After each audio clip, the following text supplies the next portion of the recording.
my subject, it's related to this, but kind of a larger picture, is the importance of sports in general in driving societal change. So if you look, throughout, history, let's talk about just like here in the United States, in the Olympics, I guess it was 1920s, 30s.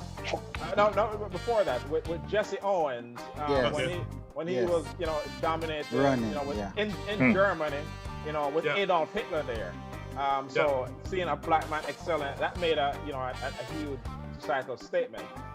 Jackie Robinson in baseball, the first black man, allowed to play Major League Baseball.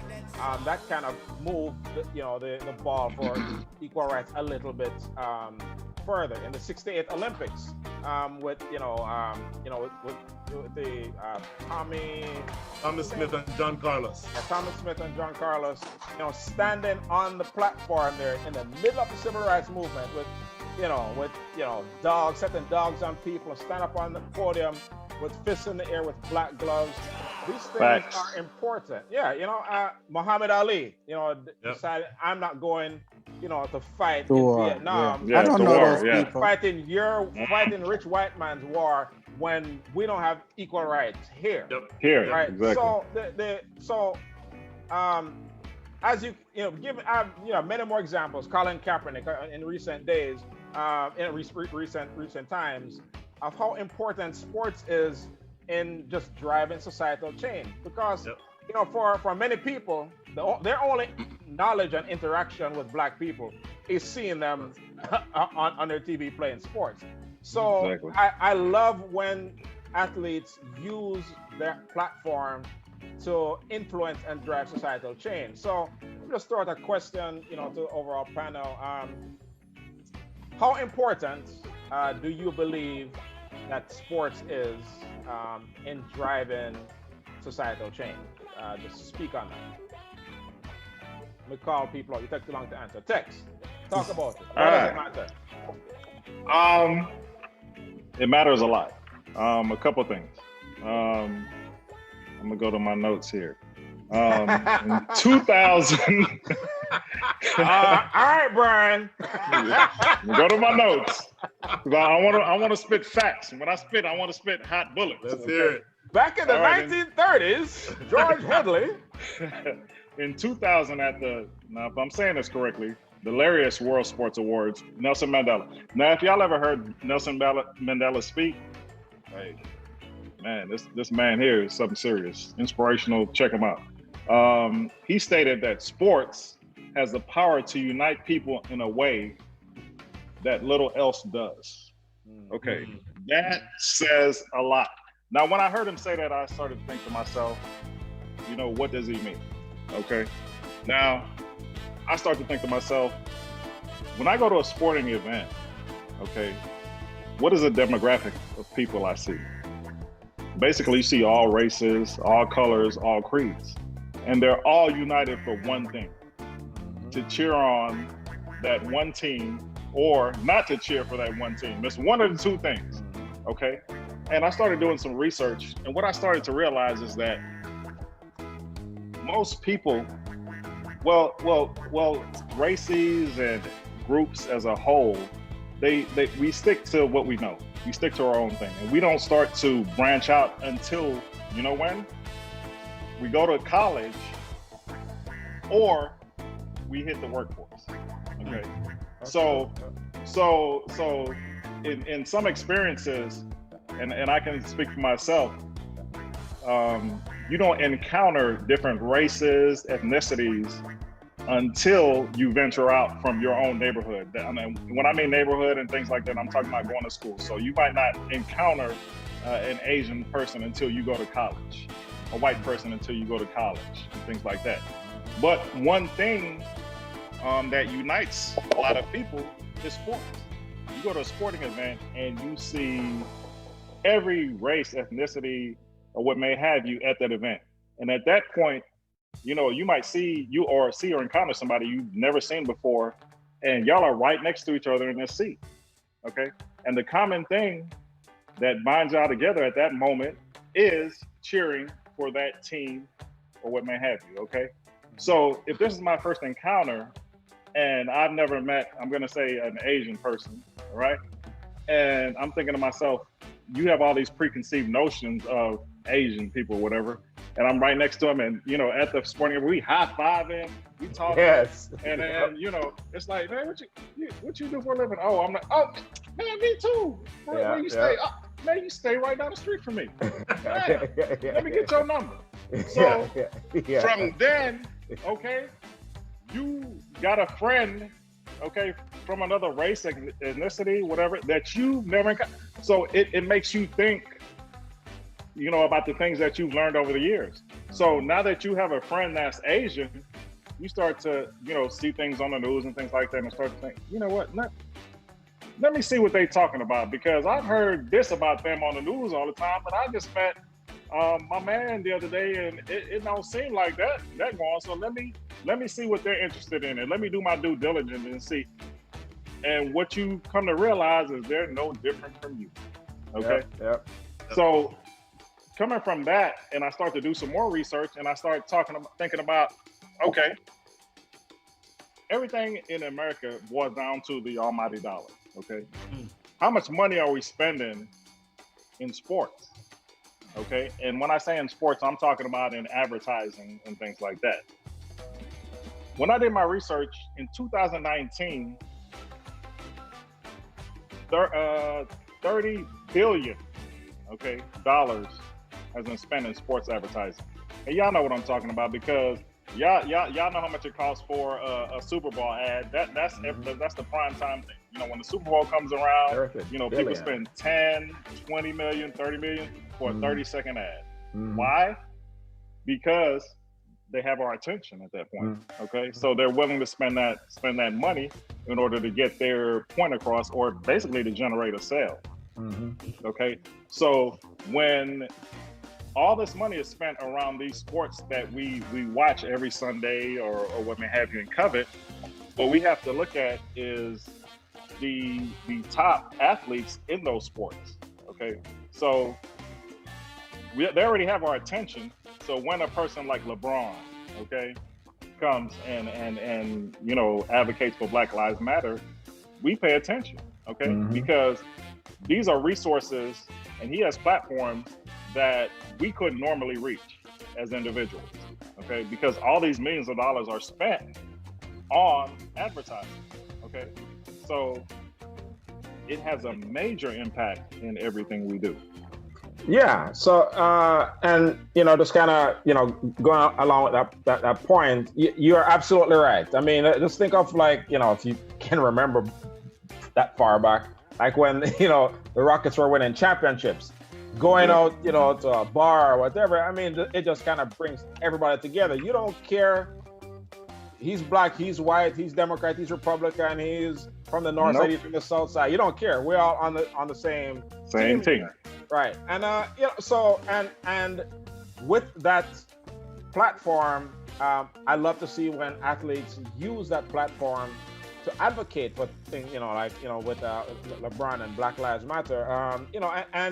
And that's something that I'm noticing again in the aftermath of the protest movements that has arisen after the George Floyd murder. That people are really leveraging their platforms. Sometimes it works, sometimes it does not, but they're leveraging it.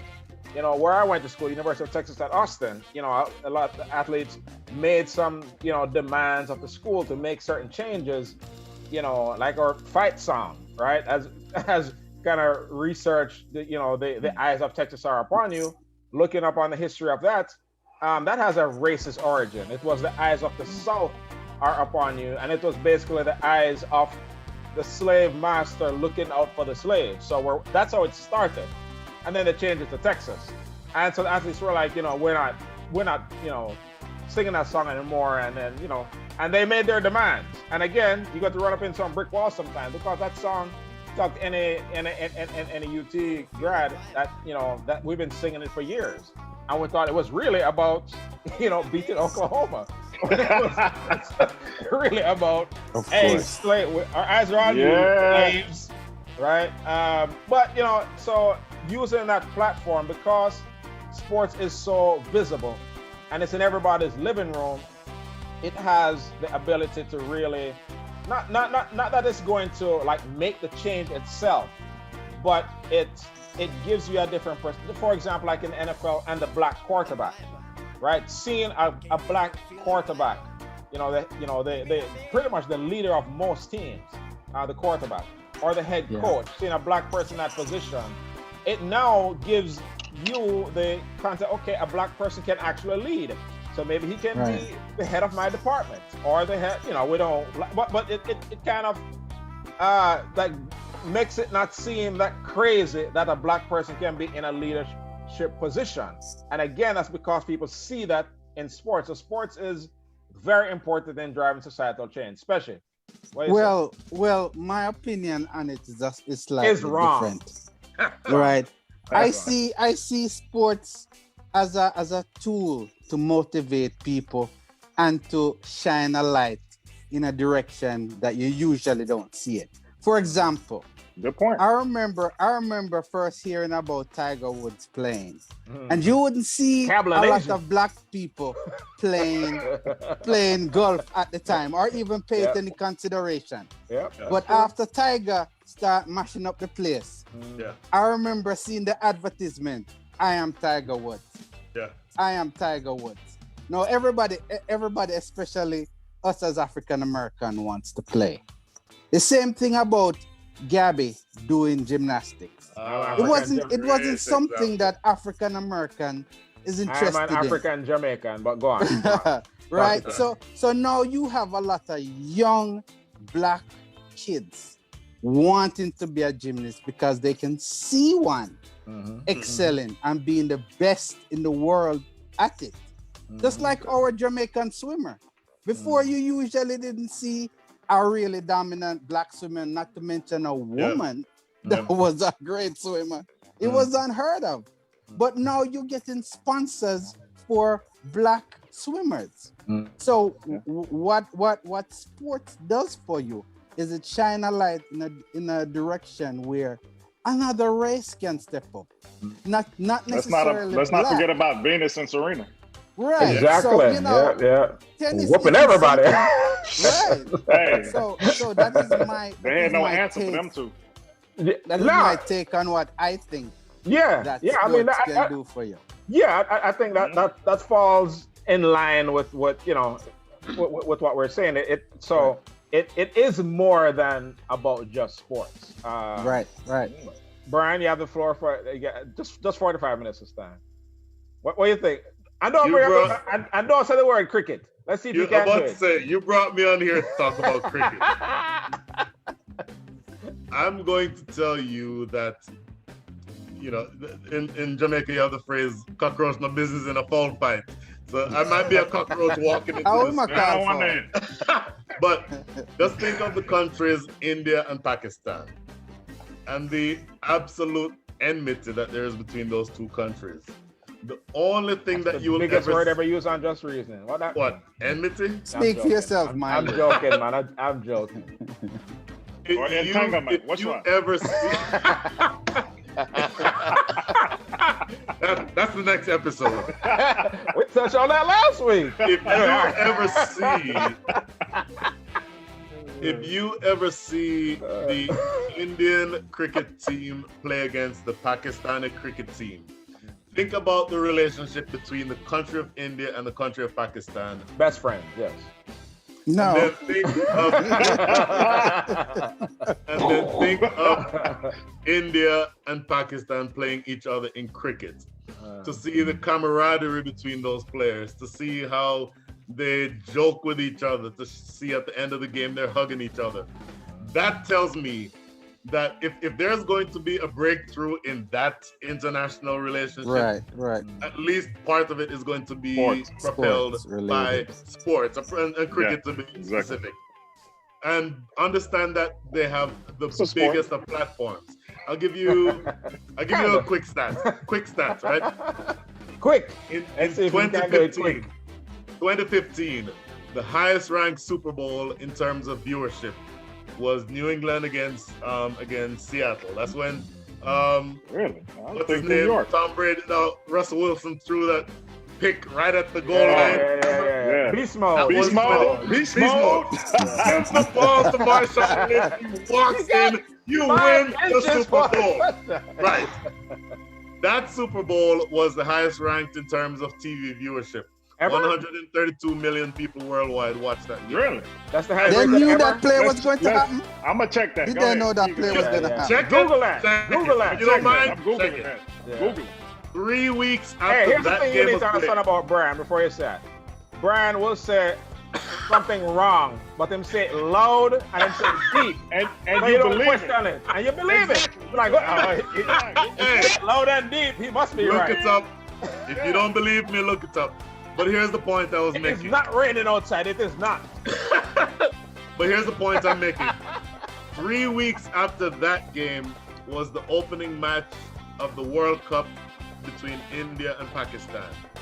Worldwide viewership in that game was between 400 million and 1 billion, depending on how you count it. Different time zones and people watching it at different times and so on. The number of Couple people on billions the in India? planet, 1.3 billion in India alone by themselves. Yes. But the stage that you have at your disposal when you are an Indian playing against Pakistan in the World Cup, that tells you how tremendously important a stage that you have.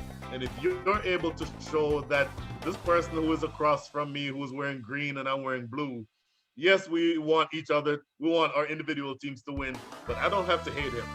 And the spirit of cricket can help me show him sportsmanship. And at the end of the game, I can shake his hand, I can hug him. And that's the kind of thing that can filter down through to where individual Indians and individual Pakistanis can realize that we don't have to be enemies with each other. You see the same thing at our level of cricket here, at the at club cricket level. Yeah, there's potential enmity between them, but you have Indians and Pakistanis who are joining together on the same cricket field. And it's something that I think, to the point that Dwayne is making, you have a platform and you sort of marshal your resources to engage in that platform to make sure that everybody engages with each other under whatever sport that you're talking about. So it's a tremendously important tool that you have in the toolkit. I threw him out there now. 20 In the minutes. butt trick. Go on, Brian. The growth. Threw him out there. Yeah, man. So that that was we just want discuss that, how important at sports. If you have if get your kids involved in sports, right? It's not just about sports. So many life lessons come from sports. So much growth and development, just as human beings, come from being involved, particularly in team sports. But in sports, Confidence too. it's Build confidence of a child. of course, exactly. Yeah. It's very important.